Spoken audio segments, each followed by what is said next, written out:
नमस्ते दोस्तों, सविता का किचन में आपका स्वागत है। आज हम हरी मिर्च का कुचा बनाएंगे, जिसे बिहार में कहीं कहीं जगहों पर कुचला भी बोला जाता है।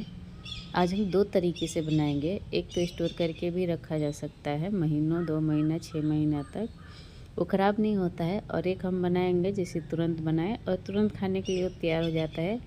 ज़्यादातर वैसे गाँव में बनता है। तो चलिए शुरू करते हैं इसे बनाना। तो उसके लिए यहाँ पर हमने हरी मिर्च लिया है। हरी मिर्च को डंडी को तोड़ करके अच्छे से हमने धो करके फैन में सुखा लिया है। पानी नहीं रहना चाहिए, नहीं तो ख़राब हो सकता है। अदरक भी हमने लिया है, जिसे हमने छोटे छोटे टुकड़ों में काट लिया है। अदरक को छील करके हमने धो लिया था पहले।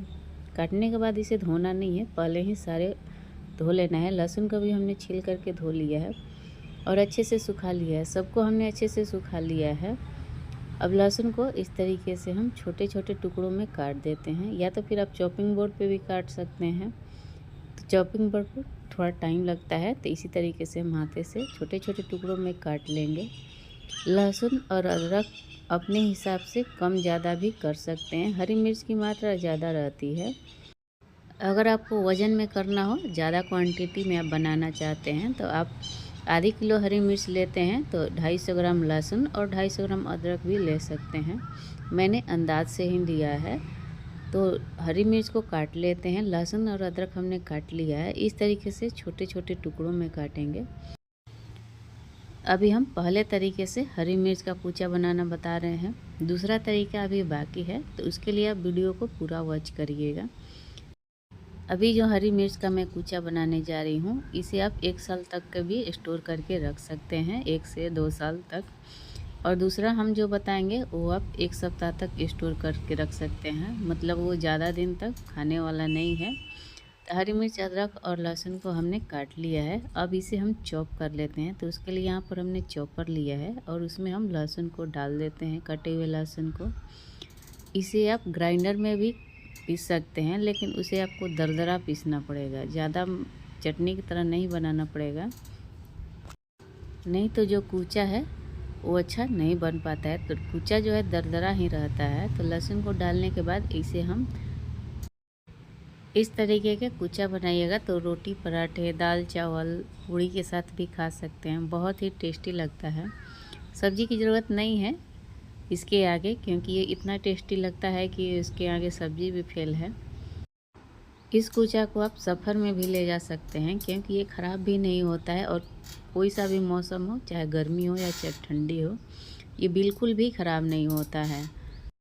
मैंने यहाँ पर तीखी वाली हरी मिर्च ली है। आप कम तीखी वाली हरी मिर्च लीजिएगा तो ज़्यादा बेटर रहेगा, क्योंकि तीखी वाली जो है थोड़ा खाने में तीखा लगता है, पानी की ज़रूरत ज़्यादा पड़ जाती है।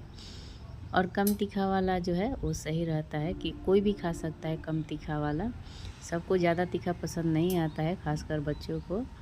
तो लहसुन को हमने चॉप कर लिया है और अदरक को भी हम चॉप कर लिए हैं। आप देख सकते हैं ये दरदरा है, चॉप करने पर ये दरदरा हो जाता है, लेकिन मिक्सी में है तो थोड़ा पतला हो जाता है, मतलब पिस जाता है ज़्यादा। तो इसे हमने चॉप कर लिया है। अब हम निकाल लेते हैं। अब आती है हरी मिर्च की बारी। तो हरी मिर्च को भी हम इसी तरीके से चॉपर में डाल करके चॉप कर लेते हैं। तो आप देख सकते हैं कि हरी मिर्च को भी हमने चॉपर में चॉप कर लिया है। अब इसके हम ढक्कन हटा देते हैं और चेक कर लेते हैं। तो आप देख सकते हैं कि इसी तरीके का बिल्कुल हमें हरी मिर्च को चॉप करना है। अब इसे हम बर्तन में निकाल लेते हैं, जिसमें हमने अदरक और लहसुन को निकाल करके रखा था। इसे हम चम्मच से निकालेंगे, क्योंकि हरी मिर्च जो है तीखा है, और तीखा जो है हाथ से निकालने पर मतलब जलन देने लगता है, इसलिए मैं चम्मच से ही निकाल रही हूँ। इसे निकालने के बाद आप देख सकते हैं कि ये कितने अच्छे से कलरफुल लग रहा है। इसमें कुछ लाल मिर्चें भी थी, मतलब हरी वाली थी तो लाल भी हो गई थी। कलरफुल लग रहा है तो आप डाल भी सकते हैं। और इसे अच्छे से हम मिक्स कर लेते हैं। अब हम गैस को ऑन कर लेते हैं और एक पैन चढ़ा लेते हैं। बिल्कुल लो फ्लेम रखेंगे। पैन में अब हम यहाँ पर सौंफ डाल देते हैं। ये छोटी वाली सौंफ है, आप चाहे तो बड़ी वाली डाल सकते हैं। और इसे हम चलाते हुए भून लेते हैं। छोटी वाली जो सौंफ है वो बहुत ही जल्दी भून जाता है और टेस्ट भी इसका बहुत ही अच्छा आता है। तो आप देख सकते हैं इसका कलर जो है चेंज हो गया है। अब इसे हम निकाल लेते हैं दूसरे प्लेट में। इसे निकालने के बाद उसी पैन में हम सरसों डाल देते हैं। पैन गरम है और गैस भी ऑन है, लो फ्लेम रखे हैं हम। तो 2 चम्मच हमने सरसों लिया है और इसे भी सरसों को हम गरम कर लेते हैं। और इसी में हम 1/4 चम्मच मेथी का दाना डाल देते हैं। ज़्यादा नहीं डालेंगे, नहीं तो ये फिर कड़वा लगने लगता है। मेथी जो है कड़वा होता है। तो आप देख सकते हैं कि ये भी भुन चुका है। गैस को हम बंद कर देंगे और इन सभी को ठंडा होने के बाद ग्राइंडर में डाल करके पीस लेते हैं। और थोड़ा सा हम सौंफ बचा करके रखेंगे, इसे हम साबुत ही डाल देते हैं। जो हमने कुचा बनाया था, मतलब जो हमने चॉप करके रखा था, और बाकी जो बचा हुआ है इसे हम पीस लेते हैं। थोड़ा सा सौंफ हमने इसलिए साबुत डाला है क्योंकि खाते समय इसका टेस्ट बहुत ही अच्छा आता है। आप एक बार ज़रूर इसे ट्राई करिएगा। तो दरदरा मसाला आप देख सकते हैं हमने पीस लिया है। दरदरा ही चाहिए क्योंकि दरदरा का टेस्ट बहुत ही अच्छा आता है। अगर आपके पास पहले से पाउडर है तो आप डाल सकते हैं। तुरंत का मसाला तैयार किया हुआ उसका टेस्ट ही अलग आता है। बहुत लोग क्या करते हैं कि पहले से भी मसाले बना करके रख देते हैं ज़्यादा, लेकिन उसका जो खुशबू और टेस्ट जो है वो हट जाता है। अब हम इसमें नमक डाल देते हैं, हल्दी और कश्मीरी लाल मिर्च पाउडर हमने डाला है। कलर काफ़ी अच्छा आता है कश्मीरी लाल मिर्च पाउडर से।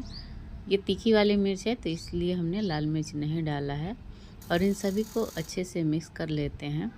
इसमें अब कोई मसाला हम नहीं डालेंगे, ये इतना ही मसाला काफ़ी है। अब हम इसमें आमचूर का पाउडर डाल देते हैं। अगर आप चाहे तो विनेगर भी डाल सकते हैं, लेकिन मेरे पास आमचूर पाउडर ज़्यादा था तो इसलिए हम आमचूर पाउडर डाल देते हैं। घर का बना हुआ है आमचूर पाउडर। आपके पास अगर आमचूर पाउडर नहीं है तो आप विनेगर भी डाल सकते हैं। अगर आपके पास विनेगर भी नहीं है तो आप नींबू भी डाल सकते हैं, लेकिन नींबू जो है ज़्यादा दिन तक ये टिकता नहीं है, ख़राब होने लगता है कुचा।